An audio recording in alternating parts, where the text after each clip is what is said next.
Hello, everybody, and welcome to another great episode of My EdTech Life. Thank you so much for joining us on this wonderful day. And wherever it is that you're joining us from around the world, thank you, as always, for all of your support. We appreciate all the likes, the shares, the follows.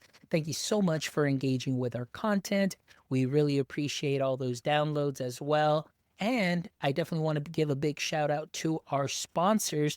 Thank you so much to Comeback Coffee for keeping us caffeinated and creative and just giving us that energy to continue doing these shows. Thank you so much to Book Creator, EduAid, also, and Peelback Education. Again, thank you for believing in our mission so we may continue to bring some amazing conversations like the one that we are about to have right now.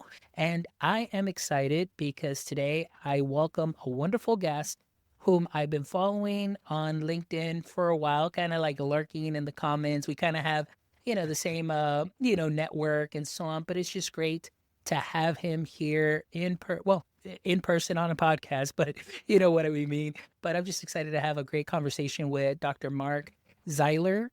Dr. Zeiler, how are you doing today? I am doing great.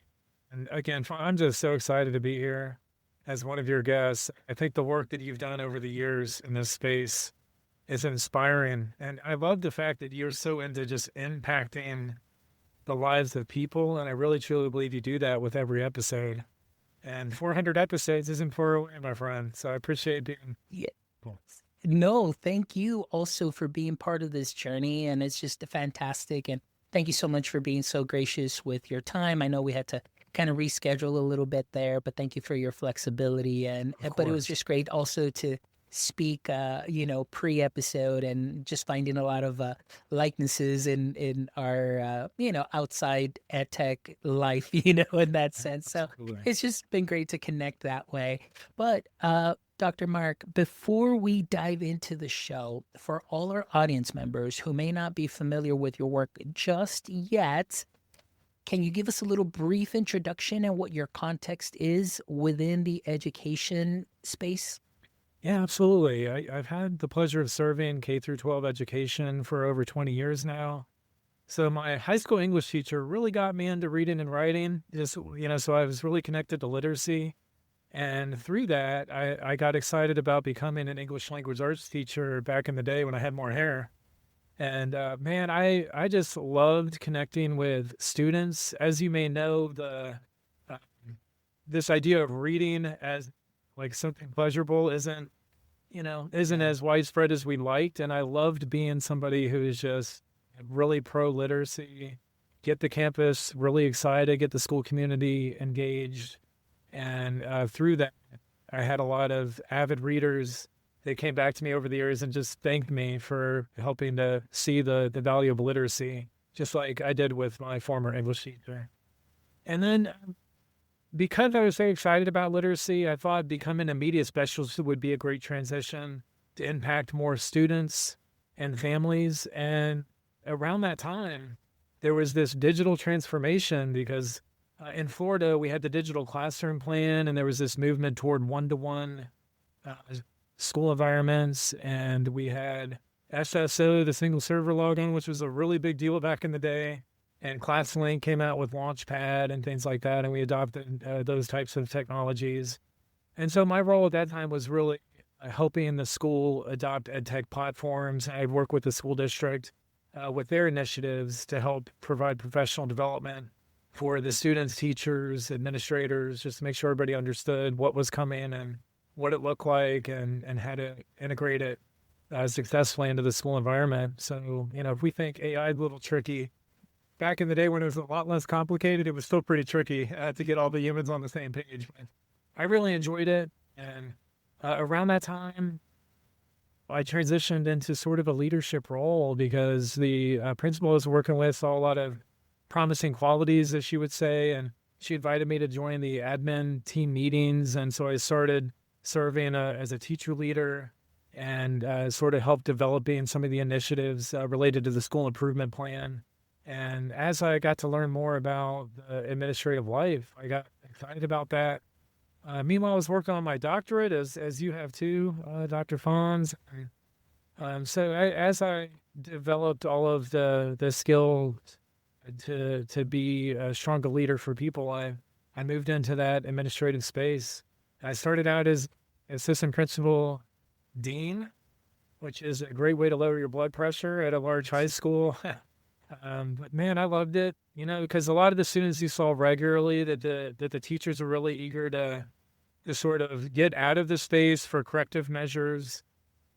They would come in with a certain demeanor and a certain attitude and a certain belief system. And as you got to work with those students and connect with them and see them for who they really are and what really drives them, you realize that as an administrator, you can really impact instructional space in a different way.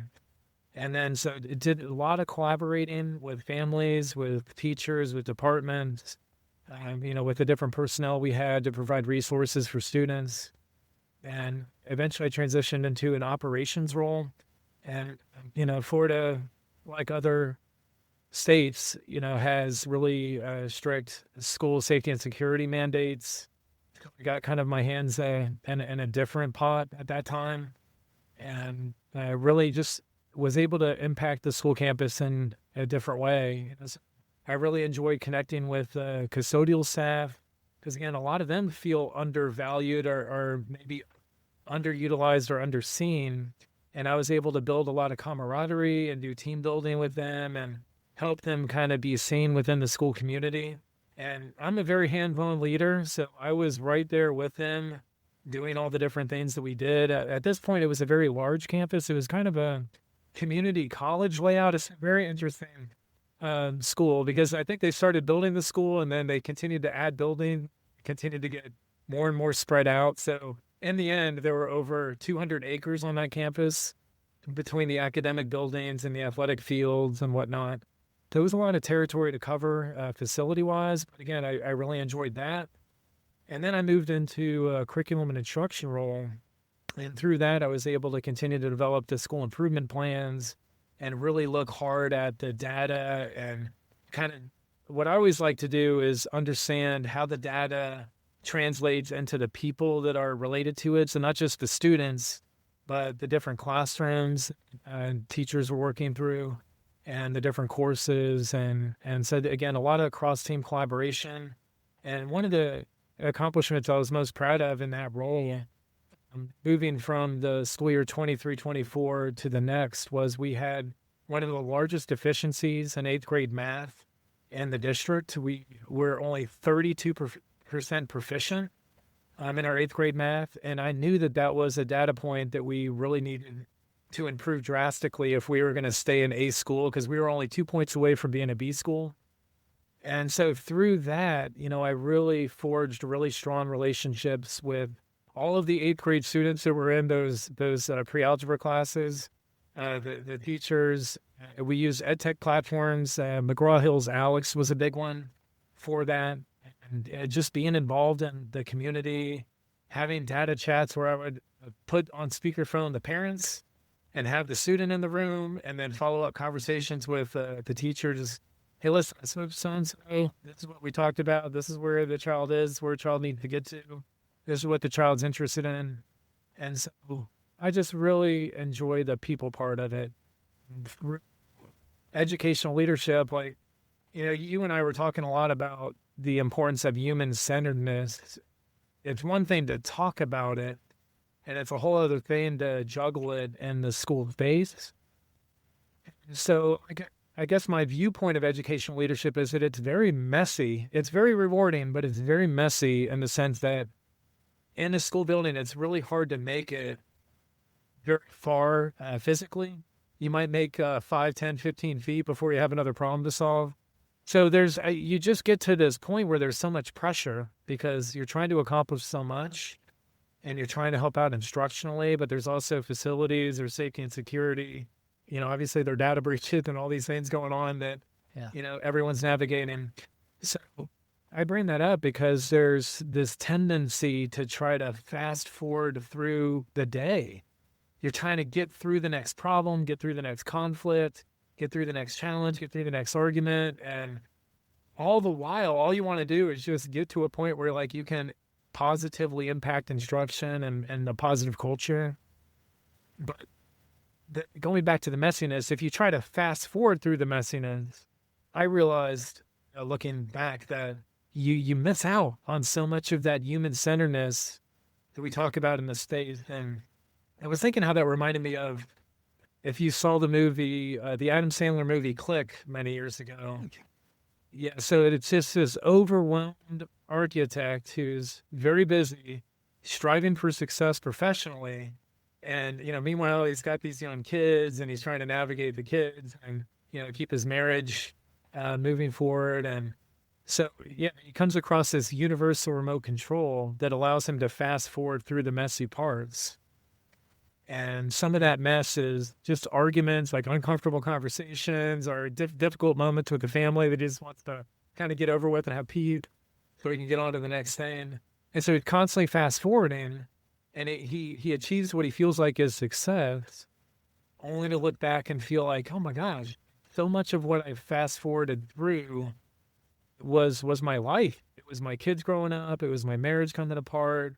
It was all the different things that it's really tempting to just want to get through. So that's one of the cautions I have for educational leaders is we have a tendency to want to fast forward through so many of those uncomfortable moments. And for us to truly be human-centered leaders, I believe we have to slow down and we have to embrace more of those difficult moments face to face, eye to eye, make sure we're actively listening and understanding what the people around us are going through. And by doing that, we really start to see the impact that we can have in the space. So leadership isn't about fast forwarding through the mess. The mess actually is the leadership, is my message for that. Yeah, no, and you know what? You kind of opened this up where you actually answered probably my second question too, that with all of this. But one of the things that I do want to say is I really love right now this whole moment that you just shared with me. Everything went back to that human-centered piece. Like when you described, in operations, you are not only are you there in charge of operations, but you're doing the work with the people that are doing the work. You are a hands-on leader, and I think that's something that is fantastic. And I know that most of my best experiences have been when I have had leaders that are really hands-on and not only talk about human-centered leadership and what they may look like, but they actually live it. Because oftentimes, and I'm going to say this, in our space, oftentimes we can say the phrases, we can, these are the buzzwords, this is what everybody's using, and we want to bring this back. But there's a difference between just speaking about that human centeredness, but also living it. And I think right now you gave some great examples of what that is like. And it's not always going to be pretty, like you mentioned, and oftentimes it's in those dire or tough situations that you're in that really help and to build you up, to build up those communication skills, those collaborative skills, those critical thinking and problem solving skills, and knowing that you're not on your own, but you're also working with a group of people and trying to come into a nice space where everybody finds, a happy median and you can continue to move and grow. And so, yes, there is going to be that friction that you may have, with colleagues, every once in a while. But I think, like you mentioned, as you use the example of Click and just fast forwarding to those things, I think, even in myself, I feel that many times I just move too fast from one thing to another that I really don't give myself even that enough time to either take in and enjoy like a success, or even just if something may have not gone the way that it should have, just even give myself that time to just reflect also as well, and then continue to move on, because it's always like I just want to solve the problem.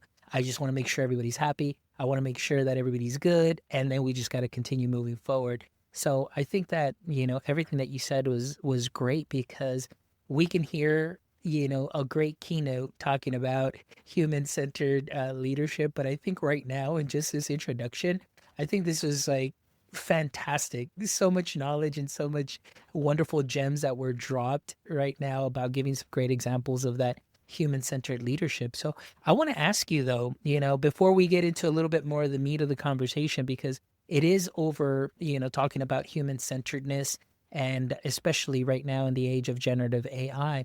But I want to ask you, even in your current role, what are some of the things that you've learned from even being an ELA teacher to the media specialist and now an admin? What are some of the things that still show up with you that are lessons that you've learned in the classroom that, sometimes show up when you find yourself in a situation where you do have to, problem solve, or there's a conflict, Yeah, what are some of those things? that's a great question. And what sticks out to me is, again, we talk about all the different technologies, the tools, the platforms, and we talk about a successful adoption.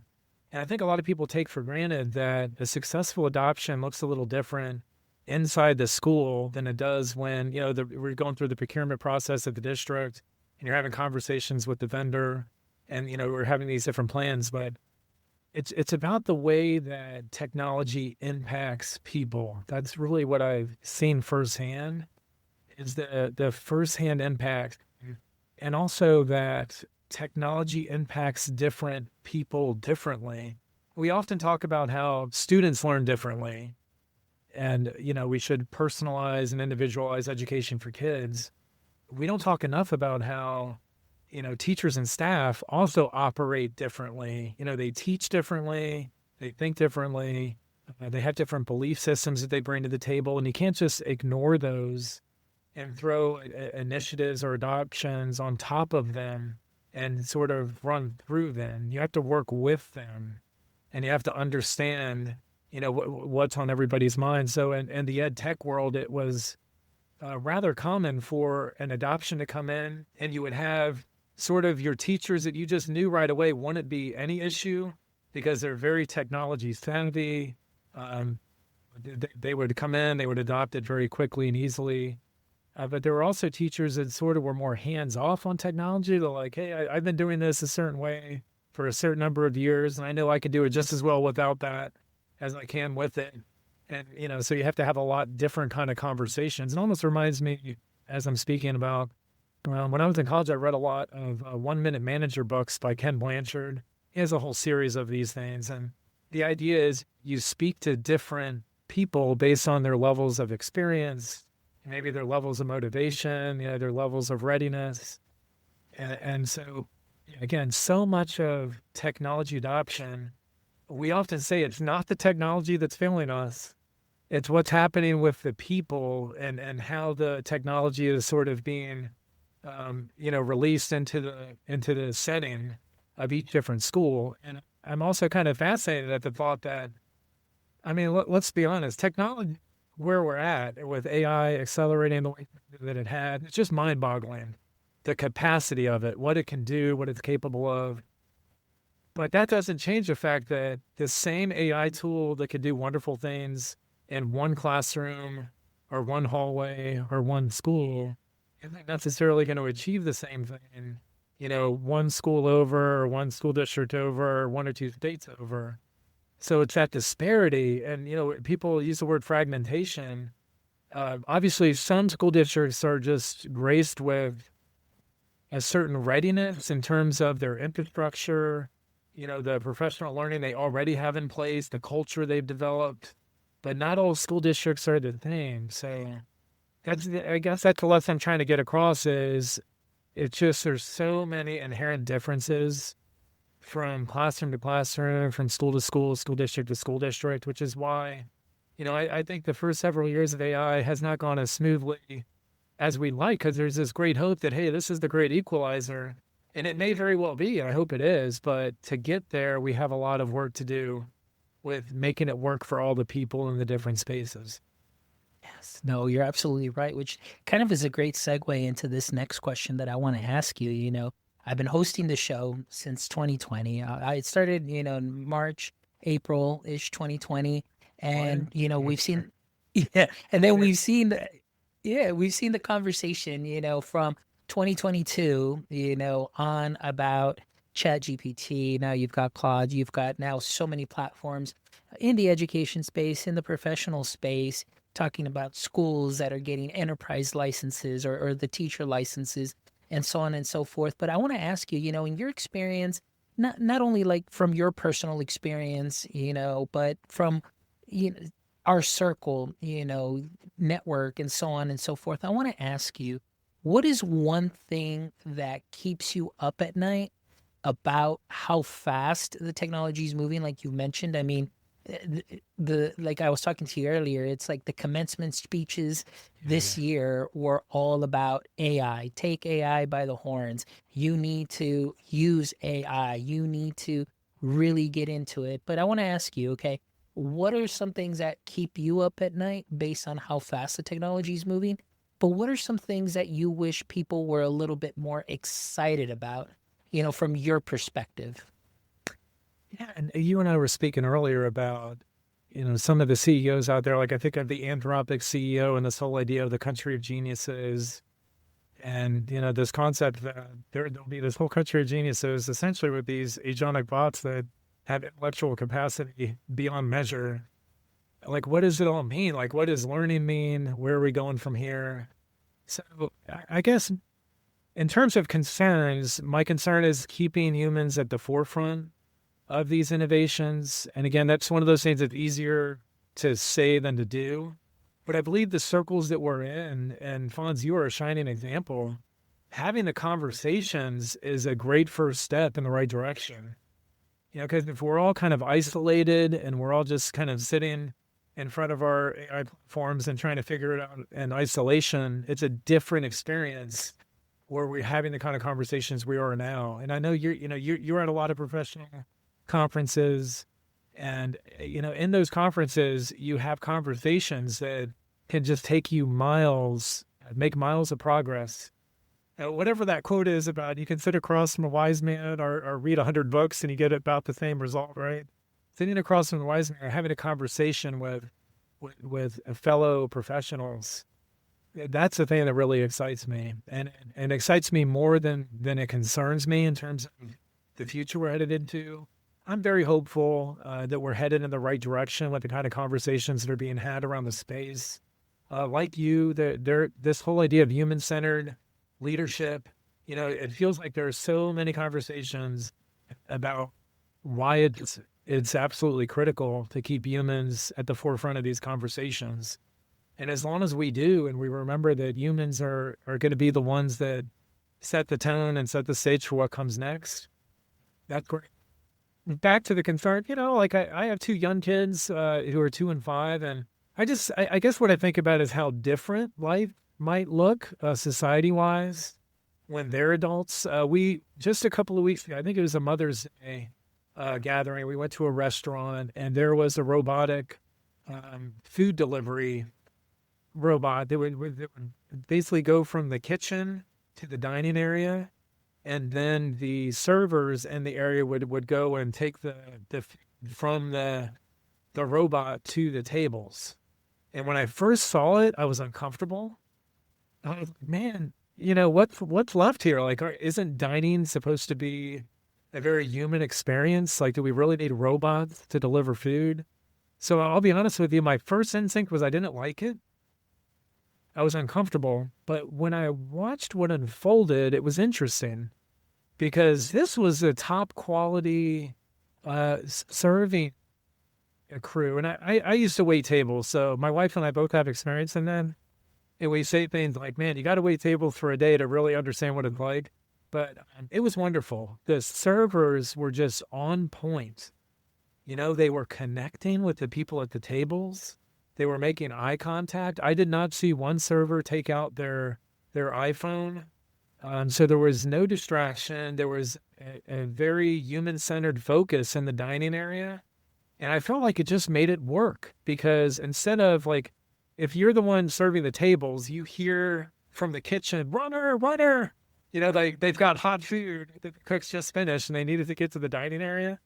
So instead of being the server going from the dining hall, racing back to the kitchen and racing back to the dining hall, the robot saved people the space. So it automated that space to make the workflow easier. And then in doing so, I really believe it enhanced the dining experience because, it took more pressure off of the servers to cover that distance. And then the servers they couldn't do enough for you to make sure that you had what you needed at the tables. And, it was warm greetings. When we left, it was a warm, hey, have a great day. So, yeah, I went from being very uncomfortable, like, oh, man, I don't like this at all. Can robots stay out of the dining experience, please?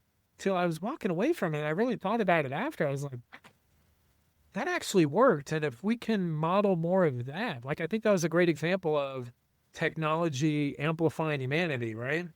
Because that's one of the conversations that's pretty common. And it's very interesting because I know, for the most part, I know when these conversations started going back to 2022, I mean, I was all gun ho, like, yes. And then obviously you start hearing some things. And then, of course, in doing my own research, for my doctoral studies and everything, then I just kind of said, whoa, let me pause here a little bit. So, like, in November, I was like all in gun ho. Then in March, when I did a research paper for one of my doctoral studies. And I was like, whoa, like, this is like, I need to slow down here and everything.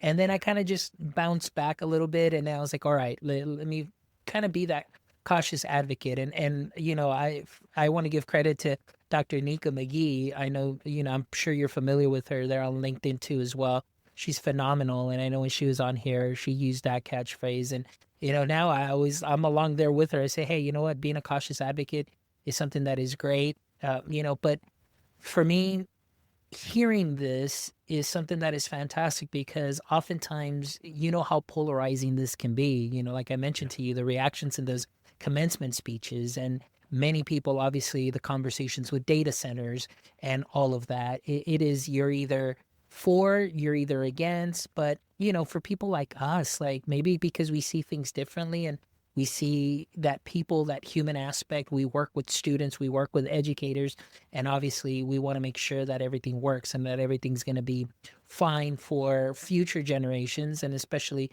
in education, just I love to always bring those see how we might reconcile, those two sides and just kind of Yeah. meet in the middle. So that's a great example of how, what we're seeing opened up that experience, and actually it made that experience a lot better. Like you mentioned, the how attentive the servers were because they had one less thing to worry about as far as running back and forth and so on, taking that additional time that normally they wouldn't have to be able to engage with the customers and really bring in a true dining experience. So that's something that is great. Now, kind of going back a little bit on just on the other side, as far as a lot of teachers that I've worked with here in my area of South Texas, but you hear it everywhere. You see it on social media. It always comes back to, well, students are just going to be outsourcing. They're already outsourcing their thinking. You're hearing it from the university level. You're hearing it from the K-12 space. And even now, even in the professional setting where I think there was an article, and I wish I would have had that linked here, but article where programmers are saying like, oh, we're just kind of, cognitively offloading and kind of losing those skills. So as somebody who has come up, and what I love is that your experience as an ELA teacher and, and being in the classroom and so on, I want to ask you, what are some things that you worry about as far as that cognitive offload? But then at the same time, have we done enough to respond to this? And if not, what might we do better in Yeah. your experience through your eyes? Yeah. I'll start with this. And this is going to be, I hope my wife doesn't watch this, but we recently had an anniversary, and I'm really good about getting cards and I get flowers, and I'll do this well in advance so I don't, get into trouble and I make her feel special.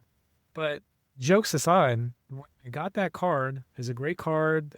She resonated with what it looked like. But when it came to writing the card, my very first instinct, no joke, was, hey, let me run this through Claude, see if it comes up with something good. And I immediately was appalled at myself. I mean, it is appalling to think that I would try to offload something so important. And did not make that entry, but the fact that I was thinking that, I think, is just where we are as a society. I mean, think about all the different things that we're using these platforms for that really, truly, we don't need it to, but we're only doing it because it's there. It's convenient. We're used to doing. So as far as the kids go, there is this, there is this talk of essentially as human beings, kids they'll go through the path of least resistance. They'll by nature, and it's to no fault of their own. They'll want to just get the work done. They want to get it done as easily as possible, as quick as possible. And if they have a resource like this where they know they can turn to and get done quickly, that is a hard draw. In terms of our response to it, I think our response has been slow. I don't think that response has been our fault per se. I go back to when smartphones came out. Adults were not ready for the smartphones that come out.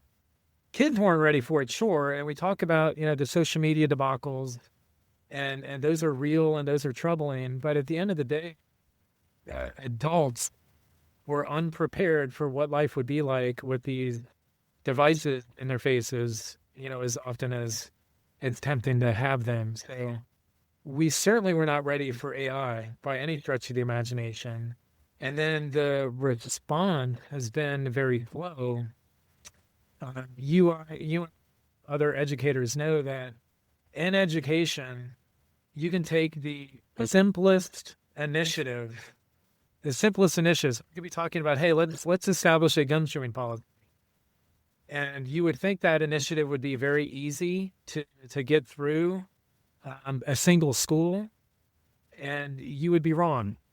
Because, it's so time consuming, and there's policies, there's procedures. If you're having a conversation with more than one person, it's going to take time. And then you go through departments, and you go through committees, and you go through, school boards. So all these different things have to happen for certain policies to get pushed through and initiatives to pass. And I don't think schools had moved very fast, but it's, again, how they were designed. I mean, schools were designed very much with compliance in mind by necessity, because they have to be in compliance with so many different policies and procedures. So, yeah. Part of what's happening here is the low response, which is historically what we get in education systems. And then there are certain leaders in education systems that are just further ahead because they have more comfort with the technology. And in those rare cases, those districts are able to move faster and turn that ship quicker for the students and teachers. But yeah, to ask teachers to navigate what's happened here the last several years without clear policy and clear direction, and most importantly, the professional learning they need to truly understand the tools they have at their disposal. Yeah, you can't wave the blame at the teachers, and you can't wave the blame at the students, because when you were a kid, if you had this ability, you could talk about how you want to do it, but a lot of kids do it because it's what's at their fingertips. Just like I'm sure there are people that buy greeting cards and they go home and they get whatever they're going to write on it from an AI tool. Yeah. No, and that's a great take on that, and that's some things that we definitely need to be talking about a little bit more, because like you said, even now it's been, it's going to be 4 years this November. I believe, man, boy, does time fly. And there are still schools that haven't really gotten up and running with policies. It's conversations that might be difficult to, and because like you mentioned, it is interesting that even just to go through and talk about policy, all the people that need to be in the room, and then all the people that need to agree with it, then how you write it up, and then you have to move it up and push it through and so on. And it just seems like there's so many stops in between before it even gets to become something. And then the way that the technology is moving even faster, it's almost like you're reacting to the situation, because it's so hard to even think about the way that this is going to look for this next school year in August. What's new? What's going to be here? What other LLM is going to be out there? And what other LLM is going to be like, hey, use us. We are your full on one stop shop, child privacy, FERPA, COPPA, everything, initial under the education blanket. We are all that and the bag of chips, and we can help you with everything. So it's just Yeah. very interesting, like you Yeah, mentioned you it. said that well, and I'm sure you've heard something to the effect of a rear view paradox, where by the time someone does react, what they were reacted to in the rear view has already passed them by, and then there's something totally new. Yeah. That's a very real. Yes, Yes. absolutely. Hold on. So I want to ask you, and I want to talk a little bit about and give a big shout out to the human intelligence movement. So a big shout out to them and the work that they're doing, and also bringing great topics, great speakers. They have a podcast. I mean, if you're not following the human intelligence movement, please make sure that you do follow them. And so I know that you are part of that group, and I mean, I think we all are in some sense, because we're all connected in that way, shape, or Absolutely. form. And that's something that I love. But one interesting thing about the human intelligence movement is they talk about the social emotional adaptability and cognitive competencies. So those are, one of the three kind of big things that they mention, they talk. And so I want to ask you, based on your experience, not only with the movement, but again, through your perspective, because I always love to hear and from my guests. I want to ask you, which of those three would you say, in your experience in K-12 and what you've seen and heard, is probably the most undernourished right now? And I don't think this is from a lack of effort, but I'd say the social emotional, just because the needs are so vast. And, you and I talked a little bit about COVID. So we've had some astronomically challenging times. When you go back to COVID, there was nothing ever like it. Nothing prepared us for it. It was unprecedented. All the challenges that brought with it. And then you add on to that this whole AI, movement that's happening. So there's just all these changes that people are navigating. And from the kids' standpoint, when COVID hit and a lot more students started learning from home, and I think that trend is continuing today because, we have enrollment challenges in school districts, where school districts are down thousands of students, and that causing all kinds of problems. Part of it is during COVID, parents were exposed to sort of a different avenue to educate their kids, and they've learned that there are a lot of different options. Again, I'm in Florida. In Florida, it's the very first time, just this last couple of school years, the first time in history that more families opted a school choice option than their regular zone school. So more than 50% of families in Florida are choosing at least one or more school choice options. So charter school, private school, magnet school, what have you. So, there's been a lot more kids learning at home, and then that isolation, and all the different things that go with it. And you mentioned, and we talked about social media, and all of the problems that's incurred. And I don't think those problems have been solved yet. They've been mitigated a little bit better, but I just know when you and I were in school, and if there was a case of bullying or someone saying something unkind, that when it was spoken, it would be a very small group of people around you. If so, a mean thing was said, now click of a button, a whole school community sees the comment, and it just earth shattering for anyone, but especially for a teenager or a young child that hasn't learned to navigate the kind of challenges before. So yeah, social emotional, and I do believe there's a lot of responses to it. There have been some policies in Florida about a certain number of hours that we have to provide social emotional instruction, resiliency, building resiliency instruction for students. But again, there has been a disconnect between the actual challenges kids are going through and the kind of resources that we're providing, and not to mention so many other things, Fonz, like and when you're in brick and mortar, another thing to add into the mix is as kids get older is there's this vaping epidemic. So it's hard to walk into a bathroom without vaping happening. And, you're very limited as a school administrator about how to handle certain things like that with the privacy and whatnot and the policies that are in place. And then a lot of those policies are heavy handed on discipline, not so much on solving the addiction, that some of these kids have to that. So you can continue through all these different challenges in the direction of students, families, educators, and we're all doing the best we can to navigate them. And I think the more we see each other and work together and try to overcome and adapt, do what we can to make the best of the limited resources that a lot of schools have. Because that's another concern I have about, Yes. I mentioned enrollment with every, and for it, something like every 20 to 25 kids that don't go to a school, you're talking about a teacher that we're missing, or a staff member that we used to have that, now more people are doing multiple jobs. Well, there's just an endless list of things that need to happen to support kids and to support instruction and to support a positive school culture. And, I do believe that COVID and de facto sort of made that more challenging for present day. Even if AI wasn't in the conversation, it would be a very challenging time. And now with AI in the conversation, boy, we're having a lot of fun in K through 12 right now. But again, Yeah.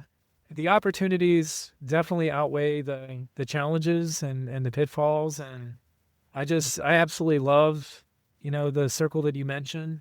So many people devoted to doing whatever they can to support schools and students and teachers. And yeah, there's no question we're moving in the right direction, but we certainly have a lot of hurdles that we're navigating along the way. Yes, absolutely, and especially with resources. I mean, funding. I mean, it seems like every state, every district that or hearing, and even here within my neck of the woods, which I never thought that I would see. I mean, the types of news that I'm seeing normally was for anything 4 hours north of me, San Antonio up, that we would hear like, oh, there's going to be a school closure, things of that sort. But now when it's happening in, let's say, my backyard, just a couple of minutes down the road, and seeing that and seeing now teachers that are getting displaced, teachers that now are, well, what now? What's happening?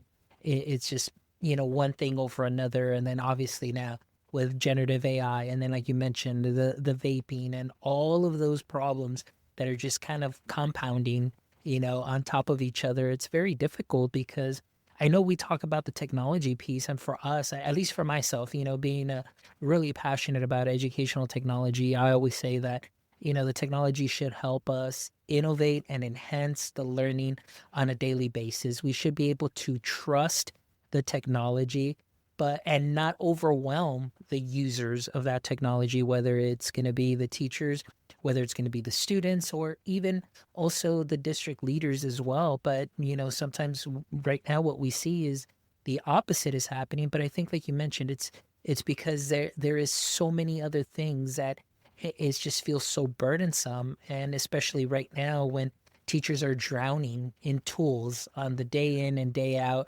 so many new things coming out, and then of course you're doing AI rollouts, and maybe they don't go out the way that you thought they would go out, because there are some teachers that will not use them. And our district's prepared for that, because there will be some teachers that are going to hold out and say, no, I don't want to use this platform. I don't feel comfortable, whatever the case may be.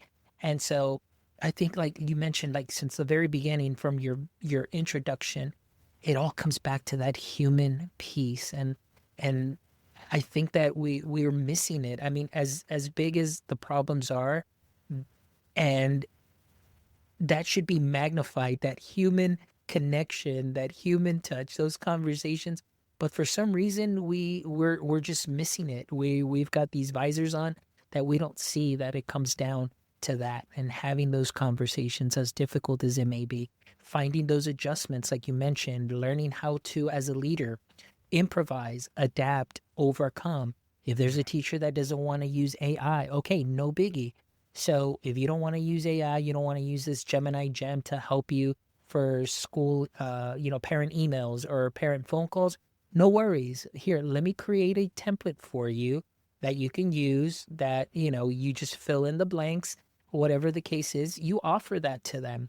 You know, it's gonna be like that for a while maybe, but again, it comes back to, like you mentioned, and you've said it several times here, which I think is something that you've emphasized a lot, is really getting to know the people around you, making those connections. So I've absolutely have loved this conversation, and I've loved your passion for it. And it's so interesting because everything that you mentioned, we talk a little bit about that tech, but you find that human connection to it, which is in the end the most, I think, important underlying part in anything that we do in education. So, Yeah, Dr. Mark, thank you 100%. so much. I really appreciate your time. I really appreciate your passion.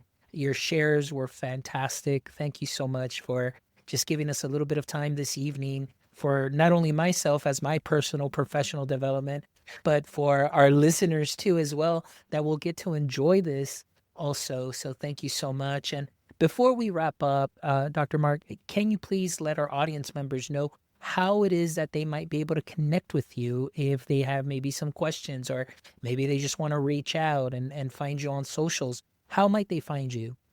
Yeah, and I'd love you to reach out. LinkedIn would be the easiest place to find me. Mark Zeiler, and it's at Leading to Inspire. Perfect. Excellent. But we'll all make sure that I'll link all your socials and everything in the show notes. So for audience members, they can definitely click and they can connect with you immediately. All right. Well, before we wrap up, as you know, if you've seen the show, we always wrap up with these last three questions. So hopefully you're ready. So here we go. As we know, every superhero has a pain point and a weakness. So for Superman, that kryptonite weakened him. It was that pain point. So for you, Dr. Mark, I want to ask you, in the current state of education, what would you say is your current edu kryptonite? Human disconnection, because as classrooms become more digitally connected, there's just a greater risk of us forgetting that learning is fundamentally human. And it's important for us to keep the perspective that technology isn't the destination. It's the vehicle that's helping us to get to where we want to go, but the mission has to remain human centered. So my edge of kryptonite would be if we're optimizing for the tools instead of the people. And right now we just had the huge opportunity to automate the transactional so that we can make more room for the relational, that we've been discussing. So students, families, educators, leaders, freeing up more time for them to actually connect with each other, inspire each other, and transform each other. So yeah, we love the shiny tools. I do think they're valuable, and we'll continue to use them to amplify humanity. But at the end of the day, the future of education is going to be led by people. And, Dr. Fonz, I was thinking about this. We can talk about college and career readiness, and we can talk about how the workforce has changed and whatnot. But to this question, I would say, for students, what are they going to remember about their educational experience? Are they going to remember the tools they used? Or are they going to remember the people that they met and the relationships they built and the way those authentic connections made them feel and believe and grow? So that's the power of human connection, and that's why human disconnection is my kryptonite. Love it. That is such a wonderful answer. Thank you so much for that. That is a knowledge nugget there that I cannot wait to share. All right, Dr. Mark, next question. If you could have a billboard with anything on it, what would it be and why? My billboard would simply say, "You are the technology." Because again, so many of our conversations in education revolve around tools and platforms and which initiative and what tool to adopt. But we are the greatest technology ever created, and so the fundamental truth as technology continues to accelerate, and I was thinking about this, Fonz, we're going to have humanoid robots that are being mass produced, and these are going to be integrated into society much sooner than we believe. We have to hold on to that fundamental truth, and that is that humans are the most adaptive, creative, empathetic, and transformative technology that's ever been created. That's why you are the ultimate technology. Nice. Excellent. Great point.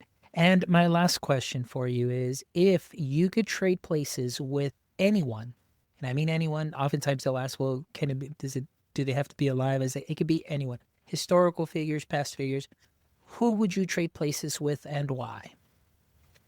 Say the one and only Jennifer Womble, FETC chair since 2010, and she's built the most respected platform in education. And we're talking about the largest gathering of independent ed tech in North America. And this last year, 800 speakers. It's the largest gathering of K through 12 decision makers. So people sometimes talk about her. She's the E.F. Hutton of ed tech because when she speaks, people listen. And so I had the privilege of being a speaker and key opinion leader at FETC. So I saw firsthand that what she does is deeply rooted in human connection. You know, she's just constantly running around, building relationships, forging alliances, and finding ways to keep humans at the center of conversations. And she's just got a knack for bringing the right people into the right conversation to push education forward. She always stresses meaningful innovation and scalable innovation, and she does it so well. So I'd love to trade places with her for a day. My biggest interest in it would be just to study the craft of someone who has garnered so much trust and community and impact. Yeah, absolutely. And that's a great choice. Everything that you said was pretty spot on. I just love, I got to meet her at TCA, or was it ISTEA? I can't even remember, but she was walking around, got to meet her, and then immediately she's like, hey, there's somebody that I want you to meet. And so she was just there connecting the dots, connecting the people, and it's just fantastic. But you're absolutely right. Just to kind of know and learn that craft, because she makes it seem easy, but I know that there's a lot of work that goes into that too as well. So great choice. Excellent. Well, Dr. Mark, thank you again. I really appreciate it. It was great that we were able to have this wonderful conversation. Like I mentioned to you, like I've been a follower for a long time, just kind of lurking around in the comments and things of that sort. But it's just great to have this one-on-one conversation and really get to hear from you, your experience, more than anything, your heart, because I think that's one of the things that I love that I got from you is that human connection and that importance of that. And so thank you, because that definitely just comes through this conversation. So for all our audience members that are going to be listening to this show, I think it's going to be something that is going to be worth their while, and just to, kind of think things through and not losing focus of that human connection, which is so important. So thank you so much that means a lot, for your time. The honor is all mine. I look forward to staying connected, and I really look forward to meeting you in person at a conference soon. Absolutely. That would be great. And we'll definitely keep in touch, because this is definitely not just a one-stop conversation. That I can definitely see where we can take this to as well. So thank you so much for your time. And for our audience members, thank you again for listening to our show. Please don't forget to visit our website at myedtech.life, where you can check out this amazing episode and the other 367 wonderful episodes. I think it'll be 367 or 368 by the time this one comes out. But regardless, thank you so much for engaging with our content. So visit our website, give us a like, share, a follow. Please follow us on all socials at My EdTech Life. Visit our sponsor page too as well, because we do have we have a Book Creator 3-month coupon there. So if you want to get access to a premium account, please make sure you visit there as well. And you can also be part of it and sponsoring our show too as well. We do have, a little buy me a coffee there. So if you want to support our show, you can totally do that. And we definitely appreciate it. As you know, that goes back into the show so we can continue running and gunning and making sure that we bring you some great quality content with some amazing guests like Dr. Mark today. So thank you as always for all of your support. Thank you to all our sponsors. And my friends, until next time, don't forget, stay techie.